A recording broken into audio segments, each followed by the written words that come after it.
பரிசுத்தமுள்ள பிதாவே, இப்பொழுதும் கூட 2 நாளாகவும் 22ஆம் அதிகாரத்தை நாங்கள் தியானிக்க நீர் பாராட்டின கிருபைக்காக நன்றி. நீர் எங்களோடு பேசி கொண்டிருக்கிறபடியால் நன்றி. எங்களோட இடைப்பட போகிறதாயக்காக நன்றி. இந்த நாள் எங்களுக்கு ஆசீர்வாதமாய் அனுகூலமாக இருக்க நாங்கள் ஜெபிக்கிறோம். கர்த்தர் நீர் நன்மையான காரியங்கள் செய்யுங்க. இயேசுவின் நாமத்தில் ஜெபிக்கிறோம் நல்ல பிதாவே. நம்ம நேரத்தை உட்காருவோம். இன்றைய தியானம் 2 நாளாகவும் 22ஆம் அதிகாரம். இன்றைய தியானத்துக்கு நான் ஒரு தலைப்பு கொடுக்கிறேன். அன்காட்லி இன்ஃப்ளூயன்சஸ், தேவனுக்கு பிரியமில்லாத செல்வாக்கு. அந்த வேர்டு மறந்துடாதீங்க, செல்வாக்கு. நமக்கு நிறைய செல்வாக்கு இருக்கும். சொந்தக்காரர்கள், இனஜன பந்துக்கள், பாட்டி வீட்டு உறவு, தாத்தா வீட்டு உறவு, சொந்தக்காரங்க, மாமன், மச்சான் எல்லாம் இருக்கும். If they are going to be ungodly, அவர்கள் தேவனுக்கு பிரியமில்லாதவர்களாக இருந்தார்கள் என்றால், அவர்களுடைய செல்வாக்கு நமக்கு இருக்கும் என்றால், அந்த செல்வாக்கு பல நேரத்தில் ஆபத்தாய் முடிய போகிறது. ஏனென்றால் நம்முடைய யோசனைகள் வேறு, அவங்களுடைய யோசனைகள் வேறு. 2 நாளாகவும் 22ஆம் அதிகாரம் இன்றைய தியானம். நம்முடைய நினைவுகள் வேறு, அவருடைய நினைவுகள் வேறு. நம்ம கையில் பணம் இருந்தால் நம்ம என்ன பண்ணுவோம், நம்ம கையில் பதவி இருந்தால் நம்ம என்ன பண்ணுவோம், அவங்க கையில் பதவி இருந்தால் அவங்க என்ன பண்ணுவாங்க. இன்றைக்கி 2 பெரும் குடும்பங்கள் இணைந்து செல்வாக்கு உண்டாகி இருக்கிறது. ஆகாப் என்று சொல்லுகிற இஸ்ரவேலின் மன்னனோடு யோசபாத் என்கிற நம் ராஜா சம்பந்தம் கலந்தார். அவங்க மகனுக்கு பெண் எடுத்தார். அந்த பெண் வயதான பாட்டி ஆகிற வரைக்கும், அவள் பேர் அத்தாலியா, அவள் பேரை மறக்காதீங்க. அத்தாலியா என்று சொல்லுகிற இந்த பெண் மருமகளாய் குடும்பத்துக்குள் நுழைந்து தாயாய் மாறி பிறகு பாட்டியாய் மாறி அவள் சாகும் வரைக்கும் யூதாவை நாசம் பண்ணினது நம்மால் பார்க்க போகிறது. Worst example. இந்த அத்தாலியா என்பது வேறு யாரும் இல்லை, ஏசபேலோட பொண்ணு, ஆகாப்போட பொண்ணு. தீரு சீதோன் நாட்டினுடைய இன்ஃப்ளூயன்ஸ் இஸ்ரேலுக்குள்ளே வந்து, இஸ்ரேலிருந்து அது அப்படியே யூதாக்குள்ளே வந்து எருசலேம் தேவாலயத்தை கலங்கடித்து விட்டு, எருசலேமில் ஆளுவதற்கு ஒரு மன்னன் கூட இல்லாத அளவுக்கு மாபெரும் பிரச்சனைகளை இன்றைக்கு நாம் படிக்க போகிறோம். ஒரு அல்லேலூயா சொல்லலாமா? யூதா நாட்டில் ஒரு ரூல் இருக்குங்க. அப்பாவுக்கு பிறகு தலைச்சம்புள்ள தான் ராஜா, தலைச்சம்புள்ளைக்கு பிறகு அவரோட தலைச்சம்புள்ள தான் ராஜா. ஆனால் அந்த இஸ்ரவேல் நாட்டில் அது கிடையாது. யார் கத்தி தூக்குறானோ அவன் தான் ராஜா, யார் கொலை செய்கிறானோ அவன் தான் ராஜா, யார் உயிர் எடுக்கிறானோ அவங்கள தான் ராஜ்யம் இருக்கும். ஆனால் யூதாவில் அது கிடையாது. யார் தலைச்சம்புள்ளியோ அவன் தான் ராஜா, யார் கர்த்தரால் அபிஷேகம் பண்ணப்பட்டானோ அவன் தான் ராஜா, யார் கர்த்தரை ஓகே பண்ணுறானோ அவன் தான் ராஜா. ஆனால் இஸ்ரேல் அப்படி கிடையாது. யார் சாத்தானை ஓகே பண்ணுறானோ அவன் தான் ராஜா. இன்றைக்கு 22ஆம் அதிகாரம் அன்காட்லி இன்ஃப்ளூயன்ஸ், தேவனுக்கு பிரியமில்லாத செல்வாக்கு. நான் 4 பகுதியை பிரிக்க போகிறேன். முதல் பகுதி அகசியா என்று சொல்லுகிறவன் ராஜாவானான் என்பதாக பேச போகிறேன். 2வது பகுதி ஆகாபின் குடும்பத்தோடு கூட சம்பந்தம் என்பதாக பேச போகிறேன். 3வது பகுதி அகசியாவின் மரணம். 4வது பகுதி அத்தாலியாவின் கொடுமையான செயல்கள் என்கிற தலைப்பில் நான் இன்றைக்கு பேச போகிறேன். ஹல்லேலூயா, ஆமென். அத்தாலியாவின் கொடுமையான செயல்களில் ஒரு ராஜாவுடைய மகன், அந்த ராஜாவுடைய மகன் யோவாஸ் என்று சொல்லுகிறவன் அவனுடைய அத்தையால் என்று சொல்லலாம் பாதுகாக்கப்படுகிறதுனால வருகிற நன்மை என்பதை பார்க்க போகிறோம். நான் சொல்ல உங்களுக்கு புரிஞ்சிடும். சரி, நம்ம புரிகிற மாதிரி போகலாம். ஆகாப் குடும்பத்தை மறந்துடாதீங்க. அன்காட்லி கிங்டம், அந்த நாடு இஸ்ரேல். யூதா மறந்துடாதீங்க, காட்லி கிங்டம், அந்த நாடு யூதா. இஸ்ரேல் கெட்டு போயிருக்கு, இப்போ யூதா தாக்கு பிடித்து கொண்டிருக்கிறது. இந்த யூதாக்கும் இஸ்ரேலுக்கு நடுவில் ஒரு சம்பந்தம் உண்டானது. ஆகாப் குடும்பத்தோட சம்பந்தத்தை யோசபாத் வச்சார். இந்த ராஜா ரொம்ப நல்ல ராஜாங்க, தாவீது மாதிரி ஒரு ராஜாவை நீங்கள் காட்டுங்கன்னா ஜனங்க யோசபாத்துன்னுவாங்க. யோசபாத் எல்லாம் நல்லா பண்ணார். ஆனால் தனக்கு செல்வாக்கு வேண்டும் என்று உலகத்தோடு செல்வாக்கு வச்சிட்டார். செல்வாக்கு வேணுன்றவங்க மற்ற வீட்டில் போய் பழகணும், அவங்களோட நல்லது கெட்டதுக்கு போகணும். கரெக்ட் தானே? அவங்களுக்கு நீங்கள் செய்யணும், அவங்க உங்களுக்கு செய்வாங்க. அவங்க கஷ்டத்துக்கு நீங்கள் போகணும், உங்கள் கஷ்டத்துக்கு அவங்க வருவாங்க. அப்படிக்கா அதுக்காக தான் வைக்கிறது. பெண் எடுப்பது, பெண் கொடுப்பதெல்லாம் எதுனா, பெரிய இடத்துல பொண்ணு எடுத்தால் நம்ம என்ன ஆயிடலாம், பெரியால் ஆயிடலாம். கரெக்டாக சொன்னாங்க. செல்வாக்கு உள்ள குடும்பத்தில் இடத்துல நம்ம என்ன ஆயிடலாம், செல்வாக்காக. யோசபாத்துக்கு இந்த நினப்பு எப்படி வந்துச்சுன்னு தெரில. அவனுடைய மகனுக்கு அந்த இடத்துல போய் பெண் எடுக்கிறான். ஒரு ஹல்லேலூயா சொல்லாமா? அந்த பெண் எடுத்த பெண் பேர் தான் அத்தாலியா. இந்த யோசபானுடைய மகன் பேர் யோராம். இவன் பேர் மறக்காதீங்க, என்ன பேருங்க? யோராம்லேருந்து வந்தால் தான் நமக்கு கதை புரியும். ஆமென், ஹல்லேலூயா. யோராம் என்கிற இந்த ராஜாவை நீங்கள் மறந்துடாதீங்க. இந்த யோராம் வேற யாரும் இல்லை, யோசபாத்துடைய மகன். நல்ல ராஜா யோசபாத். அவங்க மகன் பேர் என்ன பேருங்க? யோராம். இந்த யோராம் யாரை மனைவியாக கொள்ளுகிறான்? அத்தாலியா. அவங்க ஒய்ஃப் பேர் மறந்துடாதீங்க, என்ன பேருங்க? இந்த கணவன் மனைவி செய்ய போகிறது நீங்களும் நானும் ரட்சிக்கப்படுறதுக்கு முன்னாடி கூட ஏற்றுக்க மாட்டோம். அத்தாலியா, யோராம், இந்த தம்பதியை மறக்காதீங்க. இந்த தம்பதி எந்த தம்பதி மாதிரி நடந்துக்க போகுதுன்னா, ஆகாப் ஏசபேல் போல நடந்து கொள்ள போகுது. ஹல்லேலூயா. இந்த யோராம் யோசபாத் ராஜானுடைய முதல் மகன். உங்களுக்கு பிடிச்ச நல்ல ராஜா தாவீதுக்கு அப்புறம் பேர் சொன்ன என்ன பேருங்க? யோசபாத். மறக்காதீங்க, என்ன பேருங்க? நல்ல ராஜா. ஆனால் என்ன ஒரே ஒரு மிஸ்டேக் பண்ணாரு? கர்த்தருக்கு பிரியமில்லாத சம்மதம். தலைச்சன் பிள்ளை பிறக்கிறான், அவன் பெயர் யோராம். இந்த தலைச்சன் பிள்ளைக்கு பெண் எடுக்கிறான், அவள் பெயர் அத்தாலியா. யோராமுடைய மாமியார் ஊர் இஸ்ரேல். யோராமுடைய மாமனார் பேர் ஆகாப், மாமியார் பேர் ஏசபேல். ஹல்லேலூயா. இந்த யோராம் 32 வயதாகி இருக்கும் போது ராஜ்யபாரத்தை துவங்குகிறான். ஹல்லேலூயா. ஆமாம், 8 வருடம் யூதாவிலே ஆட்சி செய்கிறான். ஆக 12 வருடம் அவன் ராஜ்யம் செய்கிறான். வசனம் சொல்லுகிறது, அவன் தகப்பனுடைய வழியிலே அவன் நடக்கவில்லை. ஹல்லேலூயா. ஹல்லேலூயா சொல்லுங்களேன். நம்ம அப்பாங்கெல்லாம் நம்ம சில நேரம் என்னமோ நினைப்போம், சில விஷயம் அவங்க நல்லது பண்ணியிருப்பாங்க. நீங்கள் அவங்களோட நிறைய படிச்சிருப்பீங்க, அவங்களோட கம்மியாக படிச்சிருப்பாங்க. ஆனால் அவங்க ஞானமாக பிஹேவ் பண்ணியிருப்பாங்க. அவங்க உட்கார்றது, அவங்க பேசுறது, அவங்க நடக்கிறது, அவங்க பணம் சம்பாதிக்கிறது, பணம் செலவு பண்ணுறது, மற்றவங்களுக்கு மரியாதை கொடுக்குறதுலாம். இவன் என்ன பண்ணான்னு தெரில, பெரிய இடத்துல பெண் எடுத்தான், கெட்டு போக போகிறான். தன் தகப்பன் வழியிலே நடக்கவில்லை. ஆமென். ஆகாப்புனுடைய மகளை திருமணம் செய்து கொண்டோம். கன்ஃபியூஸ் ஆகக்கூடாது. இவன் பேரும் யோராம், இவங்க மச்சான் பேரும் யோராம். இஸ்ரவேலின் ராஜாவாகிய யோராம்னா நீங்கள் புரிஞ்சுக்கணும், அவன் ஆகாப்போட பிள்ளை. யோசபாத்தினுடைய மகனாகிய யோராம்னா நீங்கள் புரிஞ்சுக்கணும், இது யூதா ராஜா. 2 ராஜாவும் ஒரு பீரியடில் இருக்க போகிறாங்க. இவர் பேரும் யோராம், அவர் பேரும் யோராம். மச்சான் பேரும் யோராம், இவன் பேரும் யோராம். ஹல்லேலூயா. ஒரே ஒரு விஷயத்தில் தப்பிக்கிறாங்க. வசனம் சொல்லுது 2 ராஜாக்கள் 8:19 படி, தாவீதுக்கு ஒரு வாக்கு பண்ணார் ஆண்டவர், உனக்கு பிறகு உன் வம்சத்திலே ஒருவன் ராஜாவாய் இருப்பான் என்கிற ஒரே காரணத்துக்காக தான் இந்த யோராம் தப்சான். எந்த நாட்டு யோராம்? யூதா நாட்டினுடைய யோராம். இவன் மனைவி அத்தாலியா. So worst they did. God's mercy was not there for him. கர்த்தர், டே நீ ராஜாவா மட்டும் இருந்துட்டு போயிடு, உனக்கு என்னோட கிருபை எதுவும் கிடைக்காது என்று சொல்லுகிற அளவுக்கு இஸ்ரவேலை சிலை வழிபாட்டுக்குள் நடத்தின ஒரு மன்னனாகிய ஆகாப்பிடத்திலிருந்து பெண் எடுத்துக்கொண்டு யூதாவையும் சிலை வழிபாட்டுக்குள் நடத்தினவன் தான் இந்த யோராம். ஹல்லேலூயா. ஏதோம், லிப்னா என்று சொல்லுகிற 2 ராஜ்யங்கள் யூதா கண்ட்ரோலில் இருந்துச்சு. யூதாக்கு ட்ரிபியூட் கொடுத்துருந்தாங்க. யூதாவை யோசபாத் நல்ல லெவலில் வச்சுட்டு போயிருந்தார். ஆசா நல்ல லெவலில் வச்சுட்டு போயிருந்தார். இவங்க ஒரு நாட்டாம மாதிரி இருந்து 2 நாடுகளை கீழே வச்சுருந்தாங்க. 2 நாடுகள் பேர், ஒன்று ஏதோம், இன்னொன்று பேர் லிப்னா. அந்த அளவுக்கு எக்ஸலண்ட்டாக வச்சாங்க. அவங்க கூட மதிக்காத அளவுக்கு இவன் நடந்து கொண்டான். ஹல்லேலூயா. ப்ராஃபட் எலியா தீர்க்கதரிசி, அவரால் யூதாக்கு வர முடியல. ஆனால் ஒரு லெட்டர் அனுப்பி, ஆமாம், எலியானாலே நீங்கள் மறக்கக்கூடாது, ஆகா வீட்டின் எதிரி யார் தான்? எலியா திட்டினா எப்படி திட்டுவார்?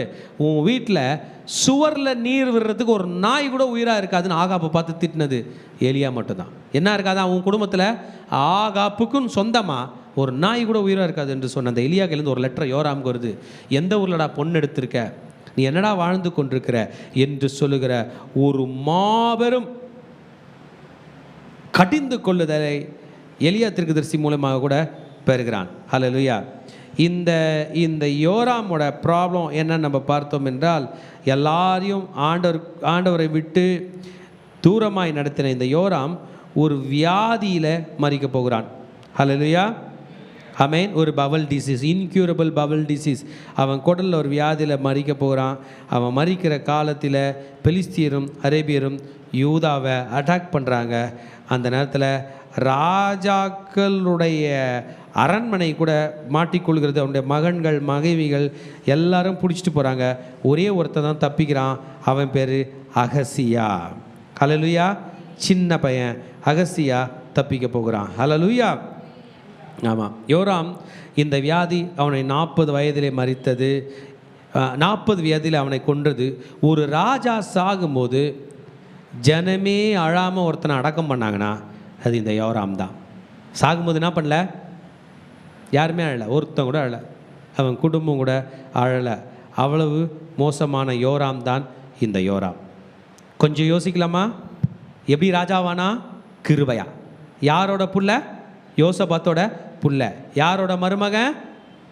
ஆகாப்புடைய மருமகன்.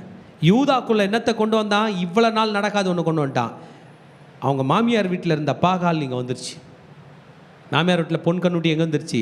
எருசலேம் ஆலயத்துக்கு பக்கத்திலே வந்துருச்சு. அவன் கீழே இருந்த 2 பேர் அவனை எதிர்த்தாங்க. 2 ராஜ்யம் அவனை விட்டு போயிடுச்சு, ஏதோமும் லிப்னாவும். மறக்கல? யார் கையில் திட்டு வாங்கினா? எலியா தீர்க்கதரிசி. இஸ்ரவேலிலே மாத்திரமல்ல, யூதாவில் உள்ள மக்களை பாவத்துக்குள் தள்ளினவன் இவன் தான். ஹல்லேலூயா. என்ன வியாதியில் கஷ்டப்பட்டான்? குடல் வியாதியில். கவனிக்கிறீங்களா? யார் கையில் அடி வாங்கினா? அரேபியர்கள் கையிலும் பெலிஸ்தியர்கள் கையிலும் அடி வாங்கினான். ஆமேன். அவன் ராஜ்யத்தில் எல்லாரும் செத்து போயிட்டாங்க.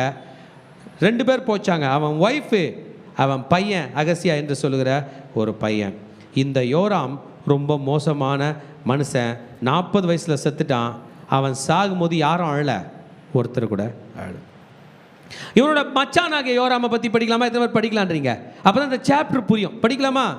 இந்த யோராம் ஆகாபனுடைய மகன். ஹல்லேலூயா. யூதாவில் அவங்க மச்சான் ரூல் பண்ணிட்டு இருக்கும்போது இவர் இங்கே ராஜாவானார். இந்த யோராமுடைய 2ஆம் ஆண்டு ஆளுகை, ஆகாபுடைய மகனாக யோராமுடைய முதல் ஆண்டு ஆளுகை. He was very corrupt. அவங்க அப்பா ஆகாப் போலையே எல்லா இஸ்ரவேலரையும் அனைவரையும் உண்மையான தெய்வத்தை விட்டு பாவத்தின் பக்கம் திருப்பினவன் இந்த யோராம். பாகால் பக்கம் திருப்பினவன். எலியா தீர்க்கதரிசியும் எலியா தீர்க்கதரிசனுடைய சீஷர்களால் தொடர்ந்து கண்டிக்கப்பட்டும் பாவத்தில் நிறுத்தினவன் தான் இந்த யோராம். மோவாபியர்களை தன் கட்டுக்கோப்பில் கொண்டு வந்தாலும் ஒன்றுக்கும் பிரயோஜனம் இல்லாதபடி மோவாபியர்களையும் இழந்தவன் தான் இந்த யோராம். இவனுக்கு ஆபத்து வரும்போதெல்லாம் யோசபாத்திடம் உதவி கேட்பது வழக்கமாய் இருந்தது. ஆனால் இவனுக்கு ஒரு வெற்றியும் கிடைக்கவில்லை. எலியா தீர்க்கதரிசி மாத்திரமல்ல, எலிசா தீர்க்கதரிசியின் மூலமாகவும் கடிந்து கொள்ளுதலை பெற்றுக்கொண்டான். யார் மூலமா? எலியா கையிலையும் திட்டு வாங்கினா. அப்பா எலியா கையில் திட்டு வாங்கினார். பையன் யார் கையில் திட்டு வாங்குறான்? எலிசா தீர்க்கதரிசி கையில். ஆமேன். ஆண்டவருடைய வல்லமை அங்கே இறங்கினது. படுக்கையில் இறந்து போவான் என்கிற வார்த்தையை பெற்று மரித்து போனவன் தான் இந்த யோராம். தொடர்ந்து பாகாலை வழிபட்டான். நேபாத்தின் குமாரனாகிய யெரொபெயாமின் எல்லா வழிகளிலும் அவன் வாழ்ந்தான். அரேமியர்களுடைய யுத்தத்திலே மிகவும் காயப்பட்டான். ஆமேன். இந்த ஆகாபினுடைய குடும்பம் முழுவதும் அழிந்தது. யெகூ என்று சொல்கிற ஒரு மனிதன் மூலமாக இந்த யோராம் முழுவதுமாக அழிக்கப்பட்டான். ஹல்லேலூயா, ஆமேன். லிசன் பண்ணுறீங்களா? உங்களுக்கு புரியுற மாதிரி சொல்கிறேன். சாலமோனுக்கு பிறகு இஸ்ரவேல் 2ஆக பிரிஞ்சிச்சா? அது எத்தனை கோத்திரம்? 10. கரெக்டாக சொல்லிட்டீங்க, 10. இந்த 10 கோத்திரத்தில் ரொம்ப மோசமானவங்களை மட்டும் நான் உங்களுக்கு ஞாபகம் வச்சுக்க சொல்கிறேன். ஏன்னா அதுவும் இஸ்ரவேல் தானே. ரூபன், சிமியோன் எல்லாம் அங்கே தான் இருக்காங்க. அதுவும் மோசமானது தானே. எத்தனை பிரிஞ்சு போயிடுச்சு? 10. மோசமானவன் ஒருத்தன் பேர் மறக்காதீங்க. அவன் பேர் யெரொபெயாம். மறக்கக்கூடாது. என்னதுங்க? யெரொபெயாம். என்னத்தை வணங்க வச்சான்? பொன் கண்ணுக்குட்டி. மறக்கக்கூடாது. என்ன பண்ணக்கூடாது? அதுக்கப்புறம் அவன் புள்ள வந்தான், எல்லாம் செத்துட்டு வரும்போது ஒம்ரின்ற ஒரு ராஜா வந்தான். மீதி பேர்லாம் நடுவில் மறந்துருங்க. யெரொபெயாமுக்கு அடுத்தது யார் வரா? ஒம்ரி. ஏன் இந்த ஒம்ரியை ஞாபகம் வச்சுக்கன்னா, சமாரியா என்கிற ஒரு பட்டணத்தை அந்த ஒம்ரி தான் கட்டுறான். ஏன் சமாரியா நீங்கள் ஞாபகம் வச்சிங்கன்னா, யூதாவில் எருசலேம் இருக்குமா, எங்களில் என்ன இருக்குது, சமாரியா இருக்குது. யூதாவில் நீங்கள் உங்கள் ராஜா சாலமோன் ராஜா கட்டின கோயில் வச்சுருப்பியா, நாங்கள் சமாரியாவில் பொன் கண்ணுக்குட்டி கோயில் கட்டுவோம், பொண்ணுலே. அப்போ சமாரியாவுக்கு எதிர் எருசலேமுக்கு எதிர் எது, சமாரியா. இந்த ஒம்ரிய முதல்ல யெரொபெயாம் ஞாபகம் வச்சுட்டீங்க, அடுத்தது அப்படியே சில ராஜாக்கள் நடுவில் விட்டுட்டு யாரை ஞாபகம் வச்சுட்டீங்க, ஒம்ரி. ஏன் ஒம்ரி ஞாபகம் வச்சிங்கன்னா, அவன் தான் சிட்டி பில்ட் பண்ணி தரான், அவன் தான் ராஜ்யத்தை நல்லா பெருசாக்கி கொடுக்குறான். இதுதான்டா வாய்ப்புன்னு ஒம்ரியினுடைய மகன் ஆகாப் எழும்புகிறான். ஆகாப் மட்டும் கூட அவன் ஒய்ஃபு கணவன் மனைவியாக சேர்ந்து இஸ்ரவேலில் 2 சாமியை வச்சாங்க. பொன் கண்ணுக்குட்டி மட்டும் இல்லை, பாகால். என்னதுங்க, எந்த அளவுக்குன்னா கர்த்தருடைய எப்போதும் தீர்க்கதரிசிகள் இருப்பாங்க, பவர்ஃபுல்லான தீர்க்கதரிசிகள் இருப்பாங்க. உங்களுக்கு மட்டும் தான் பவர்ஃபுல் தீர்க்கதரிசிக்கா? எங்களுக்கும் பவர்ஃபுல்லான தீர்க்கதரிசிகள் உண்டு. 430 தீர்க்கதரிசிகளை சாப்பாடு போட்டு வளர்த்தா யேசபேல் அவங்க புருஷன் தான், இந்த ஆகாப் அவங்க மாமனார் தான் இந்த ஒம்ரி. அப்போ மறக்கக்கூடாது, யெரொபெயாம், ஒம்ரி, ஆகாப். அல்லேலூயா. ஆகாப்புக்கு பிறகு இந்த யோராம் வந்துட்டான். ஆமென். அல்லேலூயா. இந்த யோராமுக்கு அப்புறம் புரிஞ்சுங்க திருச்சபையே, ஆண்டவர் சொன்னார், நேபாத்தின் குமாரனாகிய யெரொபெயாமோட வம்சம் அழிஞ்சது போல டே ஆகாப் உன் குடும்பமும் அழியோன்னு சொல்லியிருந்தார். 2 ஃபேமிலிக்கு யெரொபெயாமை போட்டு தள்ளது ஒம்ரி குடும்பம், மறந்துடாதீங்க. அல்லேலூயா. யார் பண்ணது, ஒம்ரி. ஒம்ரி குடும்பத்தை போட்டு தள்ள போகிறது யெகூ குடும்பம், மறக்காதீங்க மறக்காதீங்க மறக்காதீங்க. ஆமென். சாலமோன் புள்ளகையிலேருந்து ஏமாத்தி எடுத்துடும் போது யெரொபெயாமை போட்டு தள்ளிட்டு யெரொபெயாமோட வம்சத்தை போட்டு தள்ளிட்டு எடுத்தது ஒம்ரி குடும்பம். ஒம்ரி குடும்பத்தை போட்டு தள்ள போகிறது யெகூ. யெகூ ஒரு சாதாரண மிலிட்ரி கமாண்டர். ஒரு நாள் சண்டைக்கு போலான்னு படைத்தலைவர்களோடு பேசி கொண்டிருக்கும் போது கர்த்தரால் அனுப்பப்பட்ட தீர்க்கதரிசி ஒருவன் அங்கே வருகிறான். யெகூ யார் என்று கேட்கிறான். இதோ இருக்கிறார் யெகூ, நாங்கள் யெகூ உங்க கையில் தனியாக பேசணுன்றான். அந்த தீர்க்கதரிசி யெகூ வரான், தலையில் இருக்கிற கையில் இருக்கிற எண்ணெயை அபிஷேக எண்ணெய் எடுத்து யெகூ மேலே போட்டு, கர்த்தர் உன்னை இன்னைக்கு இஸ்ரவேல் மேலே ராஜா வாக்குனார்னு ஊத்துனாம் பாருங்க. கர்த்தருடைய ஆவியானவர் யெகூ மேலே வந்தார். அவன் நேராக கத்தி எடுத்துட்டு எதிரி கூட சண்டை போடல, இந்த ஆகாபோட ஃபேமிலியை கொன்றுவான். யெரொபெயாம், ஒம்ரி, யெகூ. அல்லேலூயா. இந்த யெகூ கொஞ்சம் புரிஞ்சிங்க,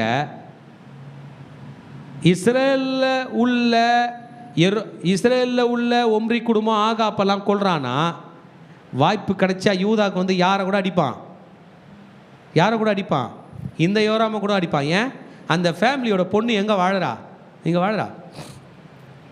ஹல்லேலூயா. மிகவும் ஆபத்தான நிலையில் தான் இந்த யோராம் வாழ்ந்து கொண்டிருக்கிறான், மறக்காதீங்க. ஹல்லேலூயா. இப்போ புரிஞ்சிச்சா?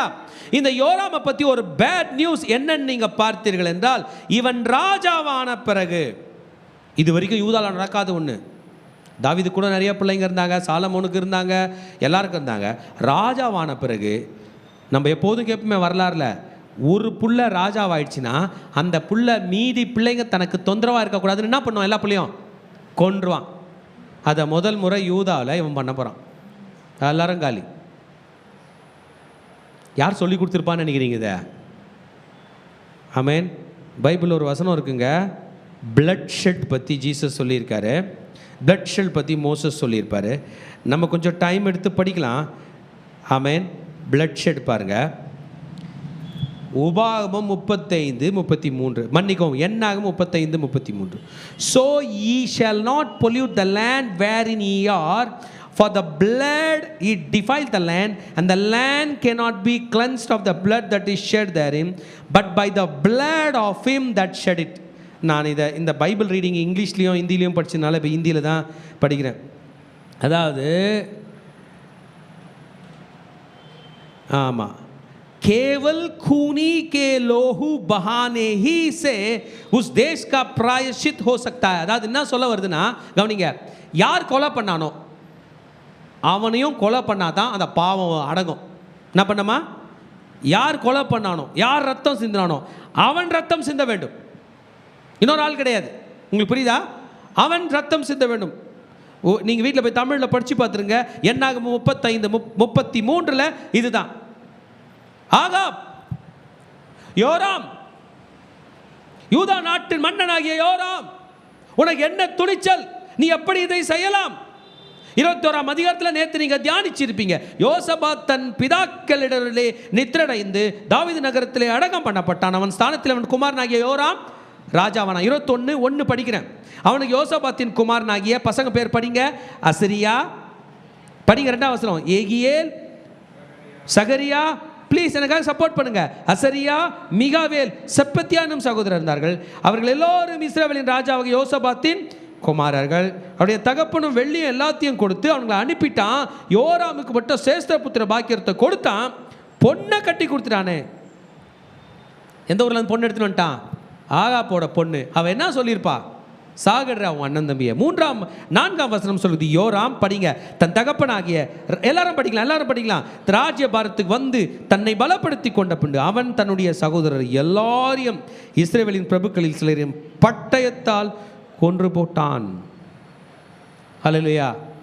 அண்ணன் தம்பி என்ன பண்ணிட்டா? கொன்று போட்டான். ஹல்லேலூயா. கொன்று போட்டவன் செத்து போக போறான். 6ஆம் வசனம் சொல்லுது, அவன் ஆகாபின் குமாரத்தி அவனுக்கு மனைவியாய் இருந்தாள். ஹல்லேலூயா. ரைட், இதாங்க முடிஞ்சா. கடைசி வசனத்துக்கு போயிடலாம். அவன் ராஜாவாகிற போது 32 வயதாக இருந்து 8 வருஷம் எருசலேம் அரசாண்டு விரும்புவார் இல்லாமல் இறந்து போனான். என்ன பண்ணிட்டான்? Nobody was there to love him and he died. அவன் வேலையே அவன் ஒய்ஃபை பிரியமா வச்சுக்க வேண்டியது, மாமியார் வீட்டை பிரியமா வச்சுக்க வேண்டியது, அண்ணன் தம்பியை கொல்ல வேண்டியது. worst எக்ஸாம்பிள் இந்த யோராமும் அத்தலியாவும். மறக்காதீங்க, 2 கப்புல பைபிள் வெறுக்குது. ஆகாப், ஏசபேல். இன்னொரு கப்பல் யாரு? யோராம், அத்தலியா. ஆமென். இன்னைக்கு 22வது சாப்டருக்கு வந்திருக்கிறோம். அன்காட்லி இன்ஃப்ளூயன்ஸ் என்ற தலைப்பில் பேச போகிறோம். பாட்டி வீட்டு உறவாச்சே போகாது. கரெக்ட் தானே? பாட்டி வீட்டு உறவு போகாது. எனக்கு கூட அண்ணன் உட்காந்துருக்காரு. சிறிய வயது ஞாபகங்கள் இல்லை. லீவ் விட்டால் எங்கே போயிடுவோம்? பாட்டி வீட்டுக்கு. அவங்க நல்ல பாட்டி தாத்தா வந்தனால தப்பிச்சோம். கெட்டவங்களாக இருந்தால் அதானே வரும், அதானே கற்றுப்போம். பாட்டி வீட்டு உறவு. இவன் சத்துட்டான். ராஜ்யம் யார் கையில் வந்துருச்சு? அத்தலியா கையில் வந்துருச்சு. அத்தலியா எங்கே சாவி கொடுத்தா அத்தலியா எங்கே ஆடும் தெரியுமா? அங்கே இஸ்ரவேலில் சமாரியாவில் சாவி கொடுத்தா இவ இங்கே ஆடுவா. அப்போ யூதா யார் கண்ட்ரோலில் வந்துருச்சு? ஆகாப் ஃபேமிலி கண்ட்ரோலில் வந்துருச்சு. ஆமீன். கர்த்தர் கிளென்ஸ் பண்ணோம். எல்லாரையும் அடுத்த ராஜாவே இல்லாதபடி கொண்டுட்டாங்க. அவங்க என்னன்னு தெரில. அந்த யோராமை வச்சு இந்த யோராமை ஆள்றதா என்னன்னு தெரியல. 22ஆம் அதிகாரத்தில் வருகிறோம். ஹல்லேலூயா. எல்லா பிள்ளைகளும் கொண்டிருக்கிறாங்க. இந்த அத்தலியா ஒரு பிளான் வச்சுருக்கா. அந்த பிளானை கர்த்தர் முறியடிக்க போகிறார். துன்மார்க்கனுடைய ஆலோசனைப்படி நம்ம நடக்க மாட்டோம். அந்த துன்மார்க்கன்னு ஒரு ஆலோசனை இருக்குல்ல, அந்த ஆலோசனையை முறியடிப்பதற்காகத்தான் கர்த்தர் நம்மோடு இருக்கிறார். கர்த்தர் தம் பிள்ளைகளோடு கொடுக்கிறார். துன்மார்க்குடைய ஆலோசனையை பற்றி நீங்கள் கவலைப்பட வேண்டிய அவசியம் இல்லை. இன்னைக்கு 22ஆம் அதிகாரத்துக்கு வந்திருக்கோம். ஜஸ்ட் 12 வசனம் தான். ரொம்ப குயிக்காக நம்ம அதை க்ளீன் பண்ணிட்டு போவோம். எத்தனை பேர் படிக்கலான்றீங்க? எத்தனை பேர் ஆண்டவருடைய வசனத்தை படிக்க ஆசையாக இருக்கிறீங்க? Hallelujah. Bible has got good examples. நல்ல எக்ஸாம்பிள் இருக்கு. தப்பான வழியில் போனவங்க வாழவே இல்லை என்கிற எக்ஸாம்பிள் இருக்கு. ராஜாவாயி கூட அவுட்டு, ராணி ஆகி கூட அவுட்டு, மொத்த கோல்டையும் கையில் வச்சுக்கிட்டு கூட அவுட்டு. கர்த்தரோடு இருந்த ஆடு மேய்ச்சிருந்தவன் அடுத்த வேலை சாப்பாடு கூட காட்டில் பாட்டு பாடிய மட்டுமே துதிச்சவன் ராஜாவான கதையும் இருக்குது. ராஜாவாக இருந்து வேஸ்டானவன் கதையும் இருக்குது. இன்னைக்கு 22ஆம் அதிகாரத்துக்கு வருகிறோம். ஆமேன். அகசியா அண்ட் அத்தாலியா. ஆமேன். Ahaziah and அத்தாலியா. அகசியா யாருன்னா யோராமோட மகன். அத்தாலியா யாருன்னா யோராமோட மனைவி. இப்போ அம்மாவும் பையனும் சேர்ந்து கூட்டணி அமைச்சு ராஜ்யம் செய்ய போகிறார். இந்த யோராம் காலத்தில் ஒரு பிரச்சனை வந்துச்சு. என்ன வந்துச்சு? அவருக்கு உடம்பு சரியில்லை, குடல் வியாதி வந்துச்சு, செத்து போயிட்டார். ஜனங்க யாருமே அழலை. இப்போ யார் ராஜாவாக இருக்கான்? அகசியா. முதல் வசனத்தை படிக்க போகிற 22ஆம் அதிகாரம். எருசலேமின் குடிகள் அவன் இளைய குமாரனாகிய அகசியாவை அவன் ஸ்தானத்தில் ராஜாவாக்கினார்கள். அரேபியரோடு கூட வந்து பாளையம் இறங்கின தண்டில் இருந்தவர்கள் மூத்த குமாரரை எல்லாம் கொன்று போட்டார்கள். இவ்விதமாய் அகசியா என்னும் யூதாவின் ராஜாவாகிய யோராமின் குமாரன் அரசாண்டான். ஏங்க ஃபர்ஸ்ட் பான் ராஜாவாவில் ஃபர்ஸ்ட் பானை யார் கொண்டாங்க? அரபியர்கள். ஹல்லேலூயா. அரேபியர்கள் யார் தெரியுமா? இவங்க தாத்தா தாவீதும், இவங்க தாத்தா படைத்தளபதி. இவங்க தாத்தாவோட படைத்தளபதி பேர் சொல்லுங்க பார்க்கலாம். தாவீதோட படைத்தளபதி பேர் என்னது? யோவாபும். இங்கேருந்து கிளம்பி போய் அவங்கள அங்கே அடிச்சுட்டு வந்தாங்க. இன்றைக்கி இவங்க காலத்தில் அவன் அங்கேருந்து இங்கே வந்து ராஜா பிள்ளைங்களெல்லாம் கொண்டு போகிறான். கர்த்தர் இல்லைன்னா என்ன நிலைமை பாருங்கள். So the first born was dead. Joram எல்லா அண்ணன் தம்பியும் கொண்டல, உன் கண்ணு முன்னாடி, உன் மனைவி கண்ணு முன்னாடி உன் பிள்ளைகள் எல்லாம் மறிக்க போகிறார்கள் அரேபியர்கள் கையில். லாஸ்ட்டில் பார்த்தா ஒரே ஒரு கடைக்குட்டி தப்பிச்சிருச்சு. அவன் பேர் என்ன பேர்? அகசியா. அவன் பேரை மறக்காதீங்க. என்ன பேருங்க? அகசியா. இப்போ அகசியாவுக்கு ஹெல்ப் பண்ணுறதுக்கு யாரும் இல்லை பிரதர் சிஸ்டர். அகசியாவுக்கு ஹெல்ப் பண்ணுறதுக்கு அவங்க மம்மி தான் இருக்காங்க. அவங்க மம்மி பேர் என்ன சொல்லுங்க பார்க்கலாம் டக்குன்னு? அத்தாலியா. ஹல்லேலூயா. அகசியா என்றால், அஹாஸ் என்றால் டு கிராஸ்ப்னு அர்த்தம். கர்த்தர் பிடித்து கொண்டார். அகசியா, அஹாஸ், யானா ஆண்டவர், நம்ம யெகோவா தேவனை குறிக்கிறது. பேரோட அர்த்தம் பாருங்க, God has grasped. கர்த்தர் உன்னை பிடித்து கொண்டார். God has hold tightly to you. உன்னை பிடித்து விட்டார். இவன் ராஜாவாக போறான். யோராம் செத்துட்டான், மீதி பிள்ளைங்கள்லாம் கொண்டாங்க. இவன் ராஜாவாக போறான். அவன் ராஜாவாகும் போது 42 வயசாக இருக்கான். எத்தனை வருஷத்தில் இருக்கிறான்? அவங்க பாட்டி பேர் அத்தாலியா. நமக்கு பைபிளில் படிக்கிறோம் 22ஆம் அதிகாரத்தினுடைய 2ஆம் வசனத்திலே படிக்கிறோம். பாட்டி பேர் என்ன பேருங்க? அத்தாலியா. எனக்கு அத்தாலியா பாட்டின்னும் போது தெரிஞ்சிச்சு, முடிஞ்சிச்சுரா கதை. ஆமென். உன் பாட்டி பாயசம் கொடுத்து வளர்த்துச்சோ இல்லையா, உன்னை பாயசம் கொடுத்து வளர்த்துருக்கு. ஆமென்.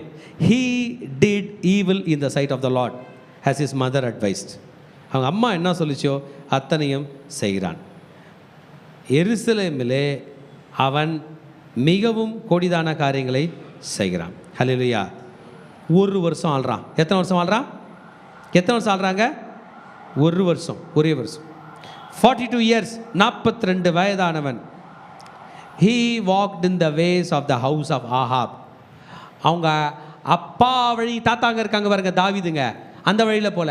அம்மா வழி தாத்தாங்க இருக்காங்க பாருங்க, ஆகாப், ஒம்ரி, இந்த வழியில் போயிட்டான். ஹல்லேலூயா. நம்ம ஒன்று சொல்லலாமா? ஆண்டவர் எந்த வழியில் இருக்காரோ அந்த வழியில் போயிட வேண்டியது தான். அது அம்மா வழியாக இருந்தாலும் சரி, அப்பா வழியாக இருந்தாலும் சரி. Familial influences very important. நம்ம குடும்பம் நம்மளை என்ன வச்சிச்சோ அதுதான். புதன்கிழமை அன்றைக்கி ஃபாஸ்டிங் ப்ரேயரில் உங்களுக்கு என்ன பிடிக்குன்ற ஒரு கேள்வி கேட்டாங்க.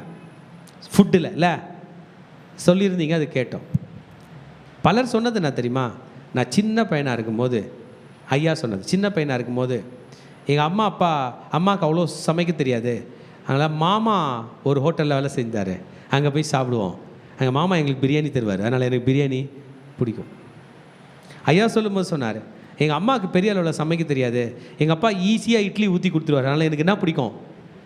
சாப்பாடு கூட சின்ன வயசில் சாப்பிட்டது தான் பிடிக்குது. அந்த சின்ன வயசில் கர்த்தரை சொல்லி தரத்துக்கு தான் நம்ம பாடுபடுறோம். எங்காலிஸ்ன்ற ஒரு ஊழியம் செய்து சிறு பிள்ளைகளுக்கு கர்த்தரை பற்றி சொல்லி சிறு வயதில் ஏற்றுக்கொள்கிறது நல்லதான். நான் ஈவன் சிறு வயதில் பாகாலின் தீர்க்கதரிசிகளை ஏற்றுக்கொண்டான். Wrong teaching. கொலை செய்கிறது தப்பு இல்லைங்க அவங்க ராஜ்யத்தில். விபச்சாரம் பண்ணுறது தப்பு இல்லைங்க அவங்க ராஜ்யத்தில். ஏதாவது ஒரு பிராய்ச்சித்தம் பண்ண குழந்தைய சாகடிக்கிறது தப்பு இல்லைங்க அவங்க ராஜ்யத்தில். தகாத உறவு வச்சுக்கிறது தப்பு இல்லைங்க அவங்க ராஜ்யத்தில். ராஜா செத்துட்டாருன்னா ஒன்றும் பிரச்சனை இல்லைங்க. அந்த ராணி ட்ரெஸ் பண்ணின்னு அடுத்து வர்ற ராஜா அவருக்கு மனைவி ஆயிடுவாங்க அந்த ராஜ்யத்தில். தப்பு இல்லைங்க அதெல்லாம். அந்த வளர்ச்சியில் எப்படி வளர்ப்பாய்? இப்போ பவர் வந்துருச்சு. யார் கையில் போயிடுச்சு? அத்தாலியா கையில் போயிடுச்சு. எந்த நாட்டோட பவர்? யூதாவோட நாடு பவர். அப்போ எருசலேம் ஆலயம் யார் கையில் இருக்குது? அவ கையில் இருக்குது. காணிக்கை யார் என்றது? அவ என்றது. So we would better say Ahab's dynasty has enlarged its territory into Jerusalem. Hallelujah. Amen. இப்போ அவன் என்ன ஃபாலோ பண்ணான்னு உங்களுக்கு தெரியும். 5ஆம் வசனம் 9ஆம் வசனம் சொல்லு. இப்போ அவனுக்கு மம்மி சொல்லுது. மம்மினா சொல்லும் அத்தாலியா, டேய் மாமா சண்டைக்கு போகிறாரு, தாய் மாமா, நீயும் என்ன பண்ணு போ. நம்ம ராஜாக்கள்லாம் தாய் மாமா சொன்னாலும் போக மாட்டாங்க, அம்மா சொன்னாலும் போக மாட்டாங்க. முதல்ல என்ன பண்ணுவாங்க? யோசபாத் என்ன பண்ணார் தெரியுமா? பாடகர்களை ஏற்படுத்தினார். லேவியர்களை இங்கெல்லாம் ஒன்றும் சொல்ல போகிறது கிடையாது, எல்லாரையும் கொண்டுட்டான். Now he is going to go. சீரியர் அவனை என்ன பண்ணிட்டாங்க? காயப்படுத்தினார்கள். அப்பொழுது தான் சீரியாவின் ராஜாவாகிய ஆசகேலோடு யுத்தம் பண்ணுகையில் தன்னை அவர்கள் ராமாவிலே வெட்டினபடியால் காயங்களை காயங்களை யெஸ்ரேலிலே ஆற்றிக்கொள்ள அவன் திரும்பினான். அப்பொழுது ஆகாப்பின் குமாரனாகிய யோராம் வியாதியா இருக்கிறபடியால் யூதாவின் ராஜாக யோராமின் குமாரன் அகசியா யெஸ்ரேலில் இருக்கிற அவனை பார்க்கிறதற்கு போனான். ஹல்லேலூயா. புரிஞ்சுங்க, 2 பேருக்கும் வெட்டு. இவங்க அப்பா யோராம் காலி, இப்போ அகசியா தான் இருக்கான். தாய் மாமாவும் அடிபட்டு படுத்துனுங்கிறார். ஆண்டவரை விட்டா எல்லாரும் படுத்துனுக்க வேண்டியதுதான். தாய் மாமா என்ன பண்ணுறாரு? படுத்துனுங்கிறாரு. இவர் இங்கேருந்து எங்கே போகிறாரு? இஸ்ரவேலுக்குள்ளே போகிறான். அகசியா யாரை பார்க்க? தாய் மாமா. இவரும் வெட்டு வாங்கியிருக்கிறார். அகசியா யோராம் இடத்துக்கு வந்ததும் அவனுக்கு தேவனால் உண்டான கேடாக பித்தது. எப்படி என்றால் அவன் வந்தபோது யோராமுடனே கூட கர்த்தர் ஆகாபின் குடும்பத்தாரை சங்கரிக்க அபிஷேகம் பண்ணுவித்த நிம்சியின் குமாரனாகிய யெகூவுக்கு நேராக வெளியே போனான். அல்லேலூயா, அல்லேலூயா, ஆமென். வில்லன் ஒருத்தர் இருக்கான், ஆனால் வில்லன் இல்லை, கர்த்தரால் அனுப்பப்பட்ட ராஜா.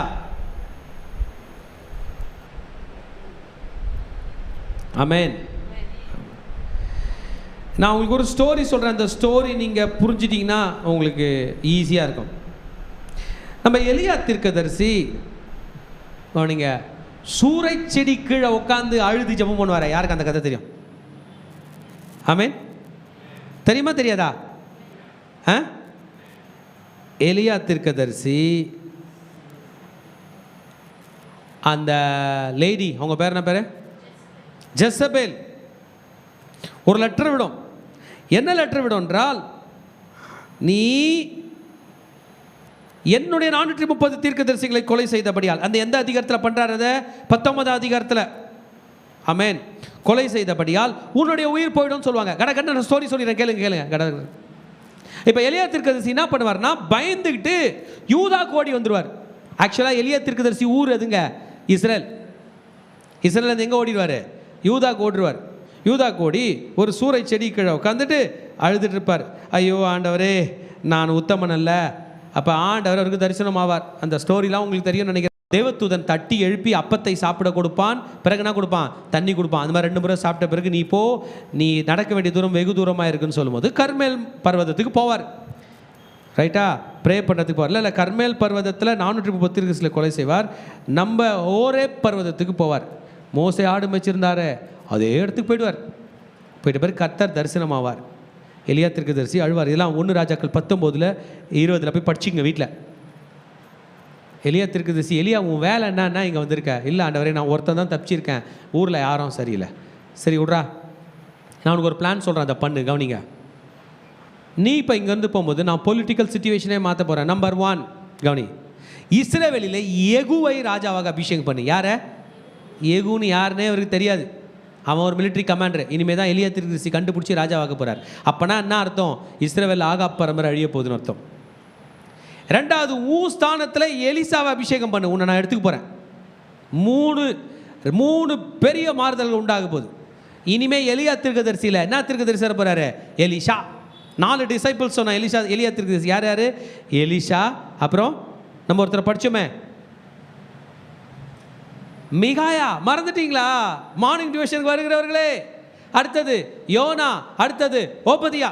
நான் நினைக்கிறேன் நீங்களாம் முன்னாடி உட்காந்துக்கணும். பின்னாடி இருக்கிறதுனால கேஷுவலாக இருக்கிறீங்க, ஸ்டோரி கூட மறந்துறீங்க. எலியா தீர்க்கதரிசிக்கு எத்தனை டிசைபிள்ஸு? 4. இது வரலாறு தான், பைபிள் இல்லை. ஆனால் ரபேனிக் 4. முதல் அசிஸ்டண்ட் யார்? எலிசா, அப்புறம் மிகாயா, அதுக்கப்புறம் யோனா, ஓபதியா. சொல்லிட்டார், உன் ஊழியத்தை எலிசா கையில் கொடுத்துரு. அந்த ஆகாப் ஃபேமிலி ஓவராக துள்ளுது. அங்கேயோ யெகூன்னு ஒரு படைத்தளபதி அவங்கள கொடுத்துரு. இந்த பக்கம் சிரியாவுக்கு போ. சிரியாவிலே ராஜா மாதிரி. இதான் ஸ்ட்ரேஞ்சு, புரியல. ஆண்டவர் இஸ்ரேலில் நீர் ஆண்டவர், யூதாவில் நீர் ஆண்டவர், சிரியா ஆண்டவர். சிரியாலையும் போய் ஆசைகளை உருவாக்கு. ஆமேன், ஆமேன். ஆசைகளோட யெகூனுடைய பட்டயத்துக்கு தப்பிச்சவன் ஆசைகள் பட்டயத்துக்கு மாட்டுவான். ஆசைகளோட பட்டயத்துக்கு தப்பிச்சவன் எலிசாவோட பட்டயத்துக்கு தப்புவான். மொத்த பேரையும் நான் ஃபில்டர் பண்ணுவேன்னு அனுப்புவார். அல்லேலூயா. இப்போ நம்ம ராஜா, அவர் பேர் மறந்துடாதீங்க, என்ன பேர்? அகசியா. யாரை பார்க்க போகிறாரு? தாய் மாமனை. தாய் மாமா பேர் என்ன பேர் சொல்லுங்க? யோராம். அப்பா பேரும் யோராம். அப்பா இறந்துட்டார். தாய் மாமனை பார்க்க போகிறான். மம்மி கூட போகிறான். அவங்களுக்கு ஆல்ரெடி ஆண்டவர் எம்மனை ஃபிக்ஸ் பண்ணியாச்சு நம்ம டோனில். பேர் என்ன பேருங்க? எம்எம் பேர் யெகூ. மறந்துடாதீங்க, என்ன பேருங்க? ஏகு ஆகாப்போட வீட்டில் வளர்ற ஒரு நாயா இருந்தாலும் யார் கொல்ல போறான் சொல்லுங்க? ஏகு. இவர் அந்த வம்சத்திலிருந்து பெண் வழி பேரம் போறாரு. இவர் நிலைமை நான் பாருங்க. புறப்பட்டு போகிறான். ஏகு ஆகாப்பின் குடும்பத்தாருக்கு ஆக்கினை நடக்கும்போது அவன் அகசியாவை சேவிக்கிற கவனிங்க யூதாவின் பிரபுக்களையும் அகசியாவுடைய சகோதரன் குமாரையும் கண்டுபிடித்து கொன்று போட்டான். ஏற்கனவே அகசியாவோட ஃபேமிலியை எகு வேற கொன்னுகிறான். அரேபியர்கள் வந்து வெட்டிட்டு போனாங்களா? அவங்க அப்பா குடல் வியாதியில் செத்துட்டாரா? மாமா சீரியர்களில் வெட்டுப்பட்டு படுத்துனுங்கிறாரா? எகுவர் எத்தனை வில்லன் பாருங்க. கர்த்தருக்கு பிரியமில்லாத வாழ்கிற மனிதர்களுக்கு 1008 வில்லன். ஆனால் உன் வழிகள் கர்த்தருக்கு பிரியமுள்ளதாக இருந்தால் உன் சத்துருக்கள் உனக்கு சிநேகிதராகக்கூடிய கிருபையை தருவார். தாவீது ராஜாவுக்கு ஊரெல்லாம் விரோதி, ஆனால் ஒருத்தன் அவர் தலைமுடியை கூட பிடிக்க முடியல.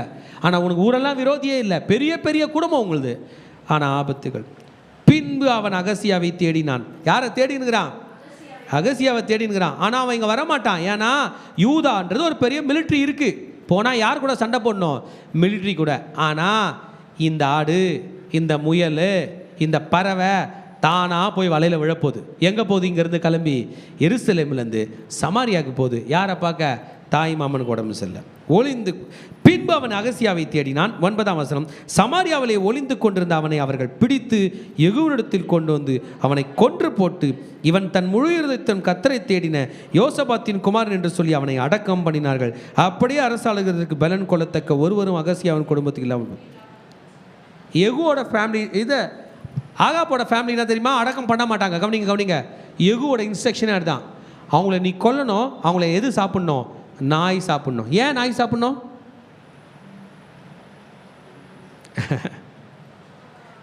ஆகாப்னா மிஸ்டேக் பண்ணாரு சொல்லுங்க. நாபோத் ஓட வீட்டை திராட்சை தோட்டத்தை எடுத்துட்டு யாரை கொண்டுருவாங்க? நாபோத்தை, அந்த நல்ல மனுஷனை கொண்டு அவனை அடக்கம் கூட பண்ணலையா, நாய்களை சாப்பிட விட்டாங்களாம். அதே தாண்டா உனக்கு. ஆனால் இந்த அகசியாவுக்கு மட்டும் ஒரு கிரேஸ் கொடுத்தாங்க. இவன் யோசபாத்தோட புள்ள, ஆண்டவருக்கு பயப்படுற புள்ள, அதனால் இவன் என்ன பண்ணு? அடக்கம் பண்ணு. ஆனால் கொண்டுட்டாங்க. எவ்வளோ டேஞ்சரஸாக இருக்குது பாருங்கள். அகசியா கதை முடிஞ்சிச்சு. ஹல்லேலூயா. அகசியாவின் தாயாகிய master lady, master mind, master woman, mother lady யார்? பேர் மறக்காதீங்க, அத்தலியா. அவன் மகன் இறந்து போனதை தெரிந்ததும் இந்த லேடி என்ன நினைச்சிச்சுன்னு தெரியல. ஏன்னா யூதால பவர் போகுது. யூதால பெண்கள் ரூல் பண்ண முடியாது, விட மாட்டாங்க. ஆண்கள் தான் ரூல் பண்ணணும். ஆனால் அவங்க ஊரில் ரூல் பண்ணுவாங்க. ஆண்கள் தான் ரூல் பண்ணணும். அகசியா செத்துட்டானா அகசியாவோட தலைச்சம்புலனா ரெண்டாவது புள்ள இல்லைனா மூணாவது புள்ள, இல்லைனா தாவீதோட வாரிசு யாரோ அவங்க தான் ராஜா. ஒத்துப்பாளா? இவ யாரோட வாரிசு? ஆகாப்போட வாரிசு. எழும்பி யூதா குடும்பத்தில் உள்ள ராஜவம்சமான யாவரையும் சங்கரப்படும். தம் மகன் செத்துட்டான்ற கவலை இல்லை, புருஷன் செத்துட்டான்ற கவலை இல்லை, இருக்கிறவங்கள கொள்றா. Worst lady Attalia. ஆமேன். இப்போதான் இவ வயிற்றுலேயே பிறந்த ஒரு பொண்ணு, நல்ல பொண்ணு இருந்திருக்கு, யோசேபியாள். அவன் என்ன பண்ணுறான்னா ஒரே ஒரு பிள்ளைய ஒளிச்சு வைக்கிறா. யோசேபியாள் கொன்று போகாதபடிக்கு யாரை காப்பாற்றி வைக்கிறா? அகசியாவின் ஆண் பிள்ளையாகிய யோவாசை ஒளித்து வைத்தாள். கர்த்தருடைய ஆலயத்தில் 6 வருஷம் அந்த குழந்தைய வச்சு காப்பாற்றுறான். ஆமென். திருச்சபையே, நான் சொன்னது உங்களுக்கு எந்த அளவுக்கு புரிஞ்சிச்சின்னு எனக்கு தெரியல. ஆகாப்போட வம்சத்துக்கும் தாவீதோட வம்சத்துக்கும் பேட்டில். ஆகாப்போட வம்சம் சூச்சகமாக தாவீதோட வம்சத்தில் பெண் கொடுத்து உள்ள புகுந்து கர்த்தரையே அழிக்க பார்க்கிறார்கள். எல்லா கண்ட்ரோலும் போயிடுச்சு. ஆண்டவர் தான் இறங்கி இப்போ கண்ட்ரோல் எடுக்கணும். ஆமேன். ஹல்லேலூயா. அன்காட்லி இன்ஃப்ளூவன்ஸ், கர்த்தருக்கு பிரியமில்லாத செல்வாக்கு வேண்டாம், நமக்கு வேண்டாம். ஆமேன். எத்தனை ஆபத்தில் பிடிச்சி போயிருங்க. ஜோஸ்பியாத் அவங்க பேர், ஜோசெஃபியாத், யோராமுடைய மகள், அகசியானுடைய வாரிசு. ஆமேன். ஒரு நல்லது பண்ண போறா. தாவீதினுடைய வம்சத்துக்கு அழிவு வரும்போது கர்த்தர் எழுப்பினார். ஹல்லேலூயா. இன்றைக்கு நாமளும் கூட ஒருவேளை அன்காட்லி இன்ஃப்ளூயன்ஸில் இருந்தோம்னா நீங்கள் ஆண்டவர்களை சாரி கேட்குறோம். அப்படி அதை கண்டினியூ ஆனால் பிரேக் பண்ணோம். என்ன லிசன் பண்ணுங்கள், நம்ம பிள்ளைங்க ஈவினிங்ஸில் எங்கே இருக்காங்க? நம்ம பிள்ளைங்க லீவில் யார் கூட இருக்காங்க? நீங்கள் என்ன பண்ணுறீங்க, அவங்க என்ன பண்ணுறாங்க? ஏன் இந்த ப்ராப்ளம் ஆச்சு? ஏன் இந்த யோசபாத் அவர் நல்ல மனுஷன், ஆனால் பையனை எங்கே விட்டார்? ஆகாப் வீட்டாண்ட விட்டார். பேரனை எங்கே விட்டார்? ஆகாப் வீட்டாண்ட விட்டார். அலௌடு இல்லைங்க. ஒரு பிள்ளையும் எருசலேம் தேவாலயத்தில் கற்றுக்க வேண்டிய பிள்ளை ஆகாப் வீட்டில் போய் பொன் கண்ணுக்குட்டிக்கிட்டையும் பாகால் கிட்டையும் கற்றுக்கிட்டு வந்தனால தான் இந்த பிரச்சனை. நம்ம சொல்கிறல நம்ம பிள்ளைங்க படிக்க போயிட்டாங்க, டியூஷன் போயிட்டாங்க, அங்கே போயிட்டாங்க, படிக்க போயிட்டாங்க, டான்ஸுக்கு போயிட்டாங்க, மியூசிக் போயிட்டாங்க, அங்கே போயிட்டாங்க, விளையாட போயிட்டாங்க, அதுக்கு போயிட்டாங்க, இதுக்கு போயிட்டாங்க. ஏங்க கர்த்தர்களே எப்போங்க போக போகிறாங்க? when they are going to read the Bible, என்னைக்கு ஆண்டவரை பற்றி தெரிஞ்சுக்க போகிறாங்க. மகனே, உன் தகப்பனையும் தாயும் கனம் பண்ணு என்று ஸ்கூலில் சொல்லி தருவதில்லை, மெடிக்கல் காலேஜில் சொல்லி தருவதில்லை, என்ஜினியரிங் காலேஜில் சொல்லி தருவதில்லை, வேதம் தான் சொல்லி கொடுக்குறதுன்னு போது நீங்கள் பைபிளை பிள்ளைங்களுக்கு சொல்லித்தரேன்னா அவங்க எப்படி பெற்றோருக்கு கீழ்ப்படிய போகிறாங்க? கொலை செய்யக்கூடாது என்பது எந்த படிப்புலையும் சொல்லித் தருவதில்லை. பிஏல சொல்லித்தராங்களா, பிகாமில் சொல்லித்தராங்களா, பிஎஸ்சியில் சொல்லித்தராங்களா? வேதம் சொல்லி கொடுக்கிறது. வேதத்தை பிள்ளைகள் அதிகமாக படிக்க வேண்டும். இன்றைக்கு ஒரு முடிவு எடுங்க. உங்கள் வீட்டில் ஒரு பையன் இருக்கான், உங்கள் வீட்டில் ஒரு பேரன் இருக்கான், உங்கள் வீட்டில் உங்கள் பிள்ளைகள் இருந்தாங்களா, அவங்களுக்கு அன்காட்லி இன்ஃப்ளூயன்ஸை உடைப்பது நம் கடமையாக இருக்கிறது. நீங்களாம் அழகாக சர்ச்சுக்கு வந்துடுறீங்க, பைபிள் எடுத்துகிட்டு பேனா எடுத்துகிட்டு அப்படியே நோட்ஸ் எடுக்கிறீங்க. உங்கள் பிள்ளைங்க என்ன பண்ணுறாங்க? அவன் வீட்டில் இருக்கான், ஃப்ரெண்டு கூட போய்க்கிறான், விளையாட போய்க்கிறான். உதவாது மகனே, நமக்கு தெரியாதபடி கண்ட்ரோல் நம்ம கையில், நம்ம பிள்ளைங்க கையில் போகும். இன்னொன்று சொல்லிட்டா, நமக்கு தெரியாதபடி கண்ட்ரோல் நம்ம பிள்ளைங்க கையிலேருந்து அவங்க மனைவிகள் கையில் போகணும். நம்ம கையில் இருக்கிற வீடு நம்மளை அறியாமல் நம்ம பையன் கையில் போகும். நம்ம பையன் கையில் இருக்கிற வீடு அவனே அறியாமல் தான் அவன் மனைவி கையில் போகும். அவர் ரிவெஞ்ச் எடுத்தாலாம் என்ன பண்ணுவீங்க? இதான் நடந்துச்சு யோசபாதோட வீட்டில். அவர் கண்ட்ரோலில் இருந்துச்சு. யோராம் கையில் கொடுத்தாரு, அவன் அத்தாலியா கையில் கொடுத்தான். அத்தாலியா என்ன பண்ணினுங்கிறா பாருங்க. திருச்சபையே, அன்காட்லி இன்ஃப்ளூயன்ஸ் வேண்டாம், இந்த எண்ணத்தோடு இருந்துச்சிக்கலாம். கர்த்தருக்கு பிரியம் இல்லாத இந்த செல்வாக்கு வேண்டாம். எத்தனை பேர் முடிவு எடுக்க போறீங்க? முடிவு வேண்டாம். கோல்டு வேண்டாம். ஆகாப் கோல்டு வேண்டாம். சொல்லுங்க, ஏன் தெரியுமா? ஆகாப் கிட்ட போய் பொண்ணு எடுத்தாரு. அவங்க தாத்தா ஒம்ரி, அவங்க அப்பா ஒம்ரி பணக்காரன், அதனால போய் பொண்ணு எடுத்துட்டாப்ல. அவர் பெரிய சிட்டி கட்டினான், சமாரியா. எருசலேமோட பெருசு, அவ்வளோ கோல்டு, அவ்வளோ தங்கம். அவனுக்கு தீரு சீதம் இன்ஃப்ளூயன்ஸ். அதை பார்த்தான். அதை பார்க்காத மகனே, நீ கர்த்தருடைய வேதத்தை பார். கையில் பைபிள் எடுத்து சொல்லுங்க, இந்த செல்வாக்கு எனக்கு போதும். கையில் பைபிள் எடுத்து தலைமையில தட்டிட்டு சொல்லுங்க, இந்த செல்வாக்கு எனக்கு போதும், கர்த்தருடைய செல்வாக்கு எனக்கு போதும், கர்த்தருடைய செல்வாக்கு எனக்கு போதும். பொன்னையும் வெள்ளியை காட்டிலும் பெரிய செல்வாக்கு என் கர்த்தருடைய செல்வாக்கு. ஹல்லேலூயா. இன்னைக்கு ஒரு பிள்ளைய காப்பாற்றுறதுக்கு படாத பாடுபட போகிறாங்க. காப்பாற்றிட்டு ஜெயிக்கணும். அத்தாலியா அழிய வேண்டும், ஆமேன் சொல்லுங்க. யேசபேல் அழிய வேண்டும், ஆமேன் சொல்லுங்க. கர்த்தருக்கு பிரியமில்லாத வழிகள் அழிய வேண்டும், ஆமேன் சொல்லுங்க. கர்த்தருக்கு பிரியமில்லாத செல்வாக்குகள் அழிய வேண்டும். என் மகனே, இன்றைக்கு உன் செல்வாக்கு எங்கே இருக்கிறது? கேள்வி நம்பர் 2, நீ யாருக்கு செல்வாக்கு கொடுக்கிறாய்? அது கர்த்தருக்கு பிரியமில்லாதது என்றால் நீ நிறுத்தி கொள்ள வேண்டும். உன் செல்வாக்கு இங்கே இருக்கு. ஏஞ்சிக்கலாமா? வாங்க, முன்னாடி வந்துடலாம். கர்த்தர்களை நம்ம செல்வாக்கு வாங்கலாம். தாவீது ப்ரே பண்ணா கர்த்தர் இறங்கினார். ஆபிரகாம் ப்ரே பண்ணா கர்த்தர் இறங்கினார். ஈசாக்கு ப்ரே பண்ணா கர்த்தர் இறங்கினார். எலியா ப்ரே பண்ணா கர்த்தர் இறங்கினார். ஆனால் அத்தாலியா இறங்கினா ஜனங்கள் மரித்தார்கள். கர்த்தர் வேண்டும் திருச்சபையே. வாங்க, நம்ம எழுந்திருந்து கர்த்தரை ஆராதனை செய்வோம். Thank you Jesus.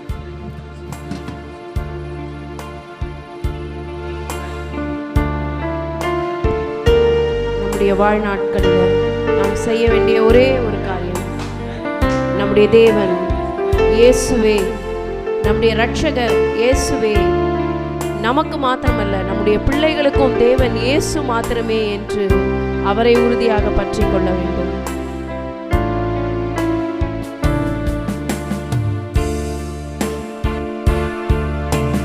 நீரே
அன்பின் தகப்பனே, இம்மட்டும் எங்களோடு கூட நீர் பேசினீரே அப்பா. இந்த வேளையில் எங்களோடு கூட நீங்க இடைப்படும்படிக்கு உம்மை நாங்கள் வரவேற்கிறோம். பரிசுத்த ஆவியானவர் எங்களை கண்டித்து உணர்த்தும்படியாக, எங்களுக்கு உணர்வுள்ள இருதயத்தை கொடுக்கும்படிக்கு உம்மை நாங்கள் வரவேற்கிறோம் அப்பா. கரங்களில் இந்த நேரத்தை நாங்கள் ஒப்புக் கொடுக்கிறோம். இயேசுவின் ரத்தம் ஜெயம், இயேசுவின் நாமத்தில் பிதாவே. தேவஜனமே, இன்றைக்கு நாம் 2 நாளாகமத்தின் புஸ்தகம் 22ஆம் அதிகாரத்தை நாம் வாசித்தோம். 22ஆம் அதிகாரத்தில் the wicked rule, ஆண்டவருக்கு பிரியம் இல்லாத ஒரு தீய வழியில, பாகாலனுடைய வழியில செல்கிற ஒரு குடும்பத்தை நாம் பார்த்தோம். இந்த அத்தலியாள் என்று சொல்லப்படுகிற அவள் யூத குடும்பத்தில் உள்ள எல்லா ராஜவம்சத்தில் உள்ள எல்லாரையும் சங்காரம் பண்ணினாள் என்று 10ஆம் வசனம் சொல்லுகிறது. இந்த அத்தலியாலும் யோராமும் சேர்ந்து கர்த்தருக்கு விருப்பம் இல்லாததை அவர்கள் செய்தார்கள். தாவீதோட வம்சத்துல இப்பேற்பட்ட ஒரு காரியம், இப்பேற்பட்ட ஒரு குடும்பம் உள்ளே புகுந்தது. இன்றைக்கு நாம் யார் யாரோடு கூட சம்பந்தம் கலந்து கொண்டிருக்கிறோம், நாம் யார் யாரோடு கூட பேசி கொண்டிருக்கிறோம், யார் கூட நம்மளுடைய ஃப்ரெண்ட்ஷிப் இருக்கு, யார் கூட நம்மளுடைய கான்ட்ராக்ட் இருக்கு, யார் கூட நம்மளுடைய அக்ரிமெண்ட் இருக்கிறது, யாரோடு கூட நாம் உறவு வைத்திருக்கிறோம். கர்த்தருக்கு விருப்பம் இல்லாத, கர்த்தருக்கு பிரியம் இல்லாதவர்களோடு கூட நம்ம உறவு வைத்து கொண்டிருந்து போமானால், தீயவர்கள் எழும்பி வம்சத்தையே, தீயவர்கள் எழும்பி அந்த ராஜ்யத்தையே, தீயவர்கள் எழும்பி எல்லாவற்றையும் அழித்து போட, கர்த்தருக்கு விரோதமான பல காரியங்களை செய்ய அவர்கள் எழுந்திருப்பார்கள். இன்றைக்கு நாம் ஒரு தீர்மானம் எடுக்க போகிறோம். நான் மாத்திரமல்ல, என் குடும்பமும் கர்த்தரை மாத்திரம்தான் சேவிப்போம், நானும் என் வீட்டாருமோ என்றால் கர்த்தரையே சேவிப்போம் என்ற வசனத்தின் பிரகாரம், அப்பா, நான் உம்மிடத்துல வருகிறது மாத்திரம் இல்லாம என் குடும்பத்தையும் உம்மிடத்துல கொண்டு வருவேன். என் குடும்பம் உம்மிடத்துல வருகிறதற்கு எல்லா பிரயாசங்களை நாங்கள் எடுப்போம். எங்கள் பிள்ளைகள் உம்மிடத்துல வருகிற படிக்கு ஆண்டவரே நாங்கள் எல்லா பிரயாசங்களை எடுப்போம். எங்கள் கணவன், எங்கள் மனைவி, எங்களுடைய பிள்ளைகள், எங்க வீட்டில் இருக்கிற ஒவ்வொருவரும் இடத்துல கடந்து வரும்படிக்கு நாங்கள் முயற்சிகளை ஏறெடுப்போம் என்று இன்றைக்கு இப்பேற்பட்ட ஒரு தீர்மானத்தோடு கூட இங்கிருந்து நம்ம கடந்து செல்ல போகிறோம். இந்த அதிகாரத்துல குறிப்பிடப்பட்டிருக்கிற எந்த தீமையான காரியமும் நம்முடைய குடும்பத்துல நடக்காது. இந்த அதிகாரத்துல குறிப்பிடப்பட்டிருக்கிற எந்த ஒரு அசம்பாவிதமும் நம்முடைய குடும்பத்துல நடக்காது. நாம் கர்த்தரிடத்துல வரும் பொழுது, கர்த்தரே நம்முடைய அடைக்கலமாக இருக்கும் பொழுது இவை எதுவுமே நெருங்காது. ஆண்டவரை நோக்கி நம்ம பார்ப்போம். இன்றைக்கு ஆண்டவரிடத்துல நம்ம பேசுவோம். ஓஷதர பலதி அந்தனர வாக்கர பலபதரவா, ஒரு பொருத்தனை எடுப்போம். ஆண்டவர்கிட்ட சொல்லுவோம், நான் கொண்டு வரேன், என் பிள்ளைகளை கொண்டு வரேன், பிள்ளைகளுக்கு நான் சொல்லி கொடுக்கிறேன். ஓஷதர பலதி அந்தனர வாக்கர பலபதரவா, உங்க ஊழியத்துக்கு, உங்க ராஜ்யத்துக்கு, உங்களுடைய சமூகத்திற்கு நாங்கள் முக்கியத்துவம் கொடுப்போம் அப்பா. ருபலாதி அஷபரபல, உங்க டீச்சிங், உங்க போதனைகளுக்கு நாங்கள் முக்கியத்துவம் கொடுப்போம் ஆண்டவரே. உங்களை நாங்கள் தேடுவோம் ஆண்டவரே, உம்மை நாங்கள் தேடுவோம் அப்பா. நான் உம்மை தேடுவேன் நாள் முழுதும், நான் உம்மை சேவிப்பேன் வாழ்நாளெல்லாம், எனதெல்லாவற்றிலும் நான் உம்மை நேசிப்பேன் இயேசு.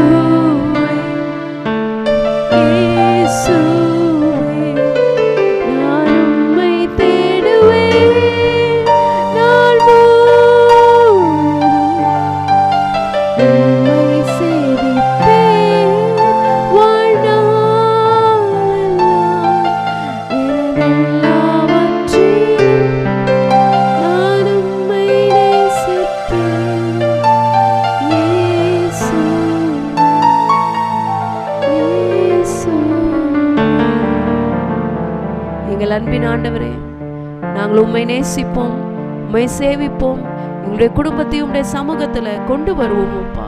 நாங்கள் எல்லாரும் எங்களுடைய தலைமுறைகள் எல்லாம் எங்கள் இயேசுவுக்கு மாத்திரம் சொந்தம் என்று அப்பா இந்த வேளையில் நாங்கள் பிரகடனப்படுத்துகிறோம்.